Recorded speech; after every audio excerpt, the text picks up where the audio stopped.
Hello dear student, welcome back to our channel Trick Pharmacy. Today we are discuss to further topic of size reduction. जैसे कि पिछले video में हमने देखा था कि साइज रिडक्शन क्या होता है, फिर इसके बाद इसका ऑब्जेक्टिव, इसके बाद इसकी मैकेनिज्म, फिर इसके बाद हमने आगे डिस्कस किया था इम्पैक्ट क्या होता है, एट्रीशन क्या होता है, कटिंग क्या होती है, फिर इसके बाद कंपैरिजन क्या होता है and factor affecting of size reduction. Size reduction के बारे में हमने डिस्कस किया था। जैसे कि आपके सिलेबस में है, यहाँ पे आप अपने सिलेबस को देखिए। साइज रिडक्शन में हमने ऑब्जेक्टिव, मैकेनिज्म, यहाँ तक हमने फैक्टर अफेक्टिंग हमने डिस्कस कर लिया था। अभी ये टॉपिक बची है लॉ गवर्निंग साइज रिडक्शन। फिर इसके बाद आज हम एक मील के बारे में, जो आपका है इक्विपमेंट हैमर मील के बारे में स्टडी करेंगे। तो आइए जानते हैं आगे की टॉपिक क्या है। देखिए आपके आगे जो सिलेबस में इंक्लूड है वो टॉपिक है लॉ गवर्निंग साइज रिडक्शन। मतलब ऐसे कौन कौन से रूल होते हैं, या बोल सकते हैं कि ऐसे कौन कौन से लॉ होते हैं जो साइज रिडक्शन को फॉलो करते हैं, या साइज रिडक्शन को करने के लिए हमें उन रूल्स और रेगुलेशन को फॉलो करना पड़ता है। तो there are mainly 3 laws that governs the process of size reduction। मतलब 3 लॉ आपको दिए गए हैं जिसके थ्रू हम क्या करते हैं, साइज रिडक्शन प्रोसेस को करते हैं। पहला है आपका किक्स लॉ, दूसरा है Rittinger's law and Bond's law. Kick's law में क्या होता है, आइए एक एक करके जानते हैं।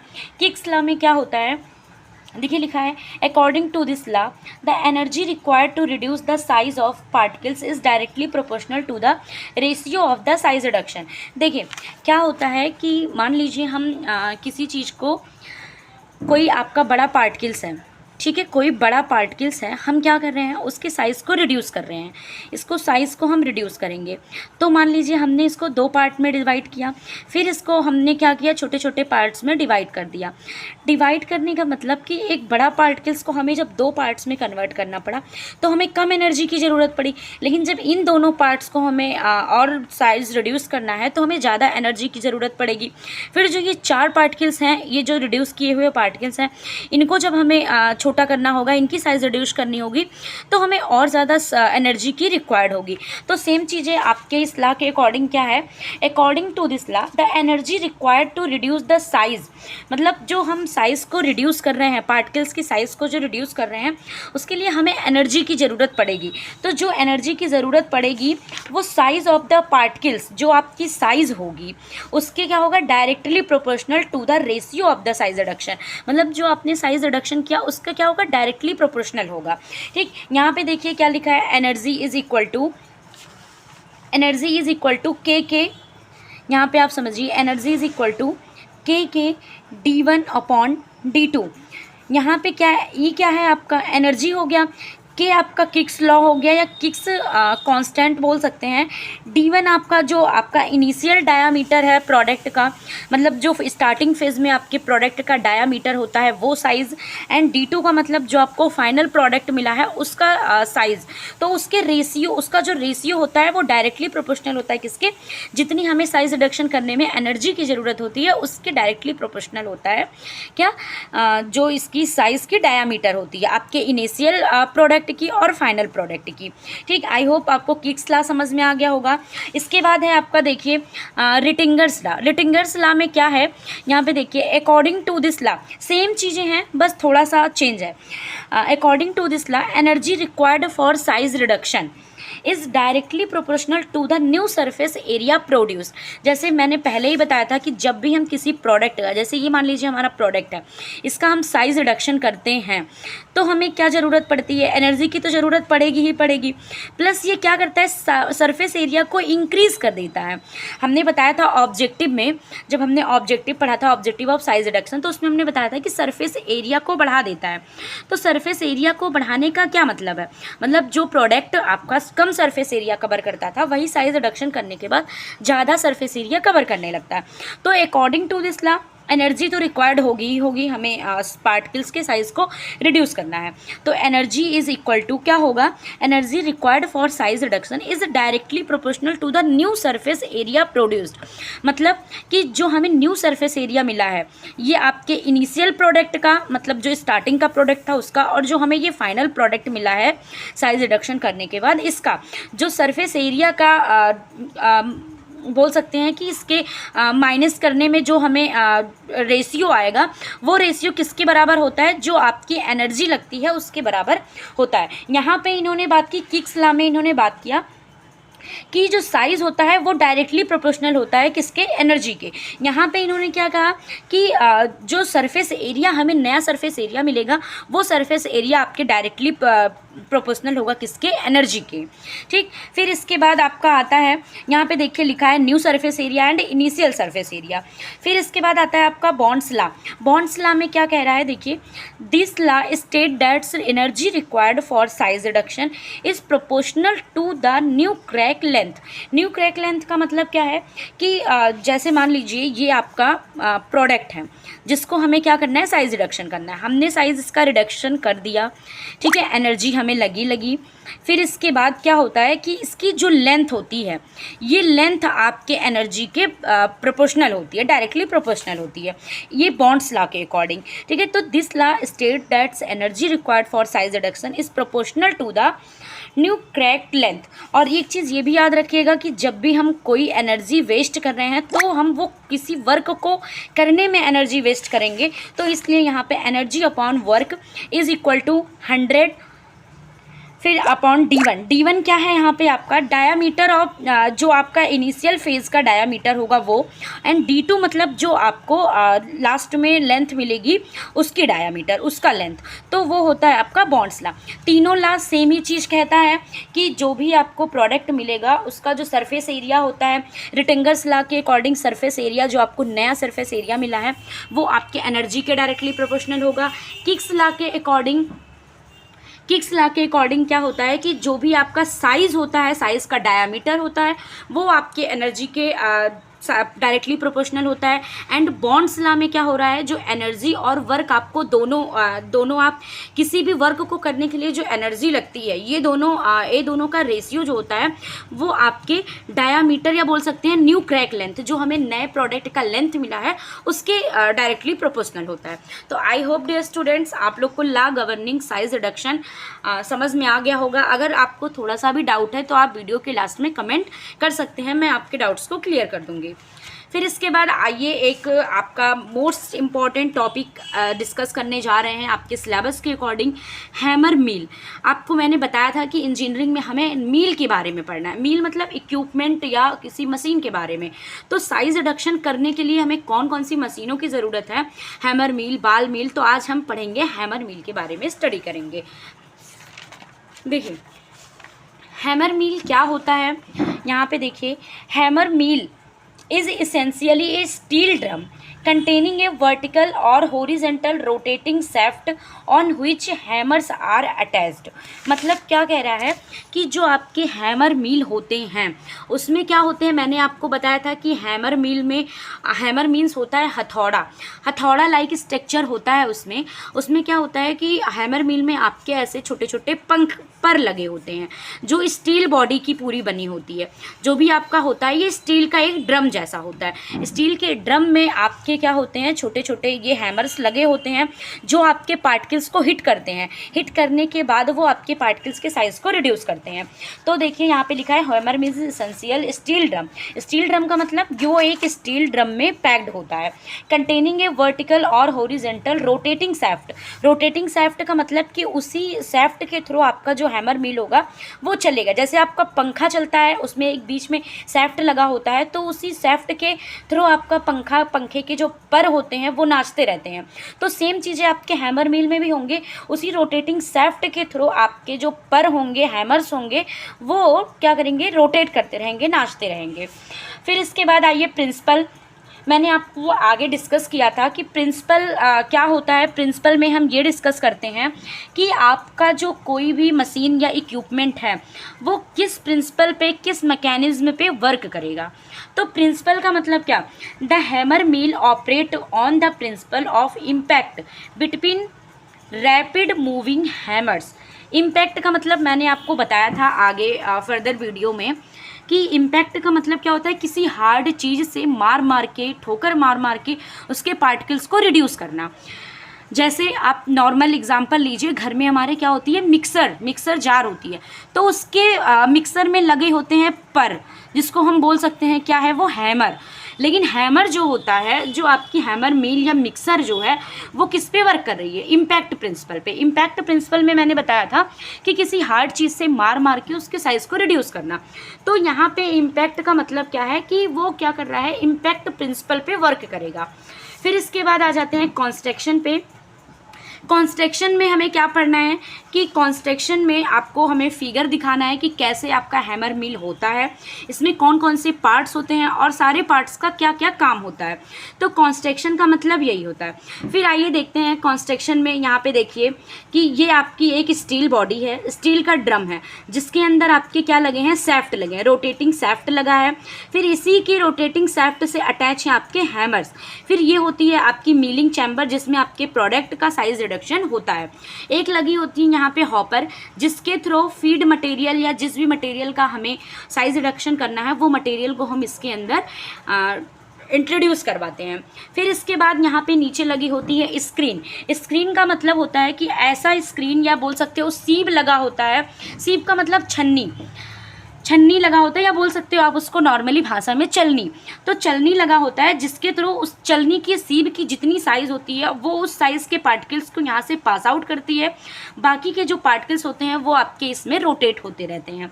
फिर इसके बाद इधर से आपका प्रोडक्ट निकल के आता है, और रिसीवर लगा होता है जिसमें आपकी प्रोडक्ट आके रिसीव हो जाते हैं। तो यहाँ पे पार्ट्स में देखिएगा, पहला हॉपर मैंने बताया कि किसका, हॉपर का क्या काम होता है, इससे आपके फीड मटेरियल इनलेट होते हैं, या बोल सकते हो कि उसके थ्रू आपके फीड मटेरियल जो होते हैं वो मशीन के अंदर आते हैं। फिर इसके बाद दूसरा पार्ट है सैफ्ट। सैफ्ट मैंने बताया कि जैसे आपका पंखा होता है, सैफ्ट के थ्रू ही उसके पर नाचते रहते हैं। तो यहाँ पे सैफ्ट जो है, इसी सैफ्ट के थ्रू जो होता है आपके जो ये हैमर्स हैं जो पर लगे हुए हैं इसमें, वो नाचेंगे, या बोल सकते हो कि वो घूमेंगे, रोटेट करेंगे। फिर इसके बाद हैमर्स का मतलब होता है, ये मैंने बताया, जो इसमें हथौड़े जैसे ये पर लगे हैं। मतलब ये पर जो होते हैं बहुत ज़्यादा हार्ड होते हैं, और इन्हीं परों से आपके जो पार्टिकल्स होते हैं टकरा कर इम्पैक्ट डाल के वो उन पार्टिकल्स को रिड्यूस करता है। फिर इसके बाद आपका आता है स्क्रीन से मैंने बताया कि यहाँ से जितनी भी स्क्रीन की आपकी साइज़ होगी वो साइज़ क्या होगी, पार्टिकल्स को नीचे ढकेलती जाएगी, और जो साइज़ को नहीं पार कर पाएंगे वो इधर से फिर से आपके इसमें रोटेट होते रहेंगे। फिर रिसीवर का मतलब कि प्रोडक्ट को रिसीव करने वाला। फिर इसके बाद आपका आता है, ये देखिए यहाँ पे वही सारी चीज़ें लिखा गया है। Hopper a chamber of an steel that collect the material, जहाँ से हम क्या करते हैं, प्रोडक्ट को कलेक्ट करते हैं, ये वाला पार्ट। फिर इसके बाद shaft, a shaft with attached hammers. Shaft में आपके अटैच्ड हैमर लगे होते हैं on a fast spinning disc, मतलब वो क्या होता है, फास्ट रोटेट करता रहता है। फिर हैमर्स का मतलब harder steel with attach the shaft and hit the material. आपकी हार्डर बहुत ज़्यादा हार्ड होती है, जो हैमर्स होते हैं वो क्या होते हैं, आपके सैफ्ट से अटैच होते हैं। सैफ्ट मतलब जो आपके ये बीच में रोटेटिंग चैम्बर लगा होता है उससे अटैच होते हैं, और जब जैसे ही वो चलना स्टार्ट होता है तो वो क्या करता है, प्रोडक्ट को हिट करना स्टार्ट कर देता है। आपके जो मटेरियल होते हैं उनको हिट करके प्रोडक्ट के साइज़ को रिड्यूस करता रहता है। स्क्रीन का मतलब होता है a metal plate with fine hole. उसमें क्या होते हैं, छोटे छोटे होल्स होते हैं। मैंने स्क्रीन में बताया सीब, चलनी का एग्जाम्पल ले रहे हो, आपको समझ में आ जाएगा। ए मेटल प्लेट, एक मेटल का ऐसा प्लेट होता है जिसमें छोटे छोटे होल्स होते हैं। The material discharge end that allow only properly size particles to exit. मैंने बताया कि जितनी उसकी साइज़ होगी वो उसी साइज के पार्टिकल्स को वहाँ से एग्जिट आउट करेगा, बाकी पार्टिकल्स को फिर से वो अपने अंदर हैमर्स के अंदर वो साइज का रिड्यूसन करता रहेगा। फिर इसके बाद है receiver. The fine particles are received through the screen, मतलब जो स्क्रीन से आपके पार्टिकल्स आएंगे उसको रिसीव करने का काम करता है रिसीवर। फिर आते हैं, आइए देखते हैं वर्किंग क्या होता है। मतलब ये जो आपने हैमर मिल पढ़ा इसकी वर्किंग कैसे होगी, ये काम कैसे करता है। यहाँ पे देखिए लिखा है firstly bulky drug material is stored in hopper. मतलब क्या करेंगे, जो आपका जिस भी मटेरियल को आपका साइज रिडक्शन करना है उस मटेरियल को हम क्या करेंगे, हॉपर में स्टोर करेंगे। स्टोर करने का मतलब हॉपर में इनलेट करवाएंगे। फिर through hopper it will start falling down. Hopper के थ्रू वो धीरे धीरे नीचे जाना स्टार्ट हो जाएगा। As you start the machine, जैसे ही आप मशीन को स्टार्ट करते हैं, the hammer will start to hit the drug particles.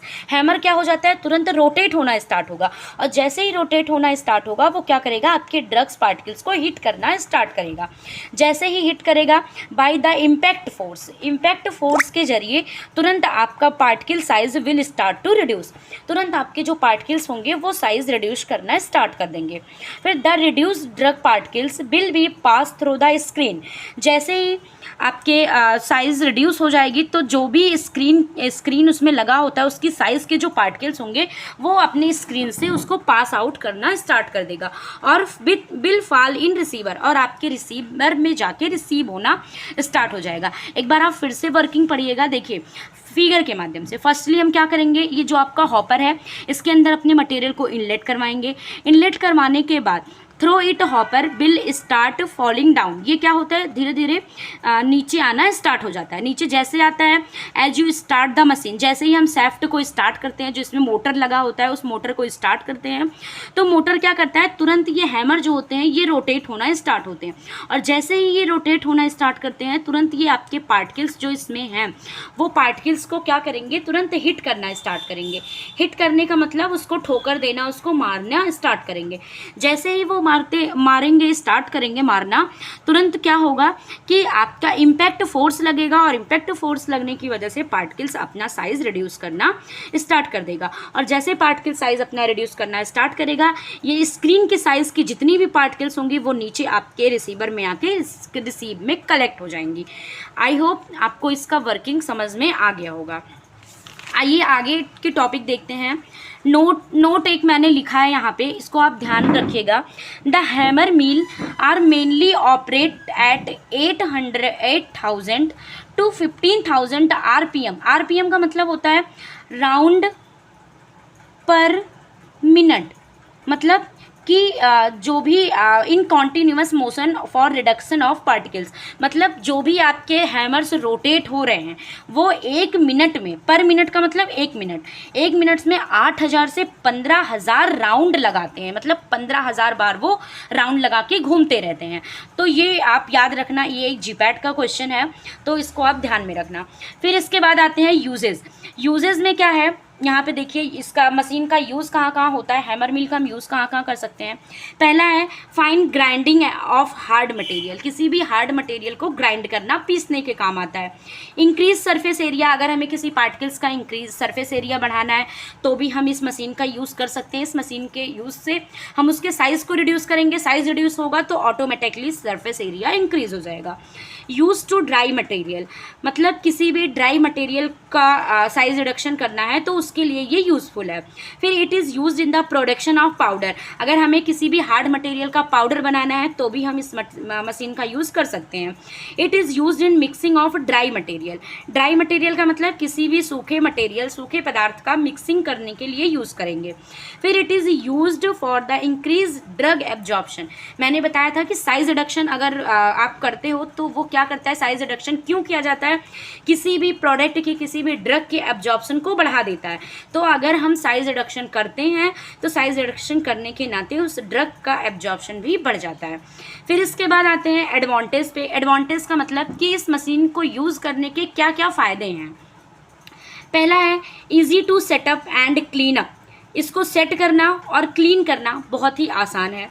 Installed in small space, आप इसको छोटे से अपने छोटे से घर में, छोटे से स्मॉल स्पेस में आप इसको इंस्टॉल कर सकते हो। In this mill the size of particles reduction in very small because screen are changeable, जो इसमें मैंने आपको पहले बताया था कि जो इसमें स्क्रीन लगी होती है, सीब लगा होता है, या बोल सकते हो छन्नी जो लगी होती है, ये छन्नी को हम निकाल भी सकते हैं, फिर से उसके अंदर इंसर्ट भी कर सकते हैं।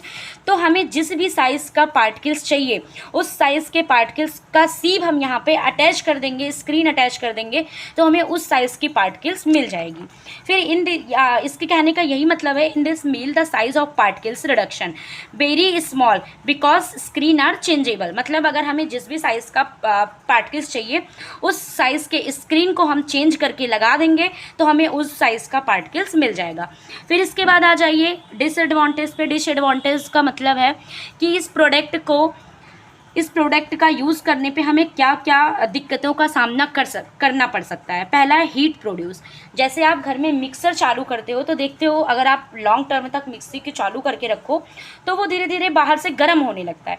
तो हीट प्रोड्यूस मतलब ये मशीन हैमर मिल जो है आपका, ये भी हीट प्रोड्यूस करने का काम करता है। वेरी नॉइजी, नॉइजी का मतलब बहुत आवाज़ करने लगता है ये मशीन, जैसे घर में आपके मिक्सर करते हैं। फिर can not be used for sticky and fibrous material. Sticky का मतलब चिपकने वाला, फाइब्रस का मतलब ऐसे लचीला कुछ हो। ठीक, तो लचीले मटेरियल के लिए और स्टिकी मटेरियल के लिए ये मशीन यूज़फुल नहीं है। द स्क्रीन में गेट क्लॉग्ड, मैंने बताया जो इसमें स्क्रीन लगी होती है वो कभी कभी आपके पानी या वाटर की क्वांटिटी इसके अंदर अगर चली जाए तो ये क्या हो जाता है, ब्लॉक हो जाता है। तो उसकी वजह से भी हमें कुछ ना कुछ दिक्कतों का सामना करना पड़ सकता है। तो देखिए आज हमने क्या क्या डिस्कस किया, ला गवर्निंग, साइज़ रिडक्शन, फिर इसके बाद हमने डिस्कस किया हैमर मिल के बारे में। आई होप डियर स्टूडेंट्स आप सभी लोग को समझ में आया होगा। तो आप सभी अगर ऐसे ही सिंपल कॉन्सेप्ट को पढ़ना चाहते हैं तो प्ले स्टोर पे जाइए और ट्रिक फार्मेसी ऐप डाउनलोड करिए और वहाँ से आप अपने बी फार्मा 3rd सेमेस्टर के कोर्स को परचेज कर सकते हैं। ठीक है, थैंक यू डियर स्टूडेंट्स, मिलते हैं नेक्स्ट वीडियो में।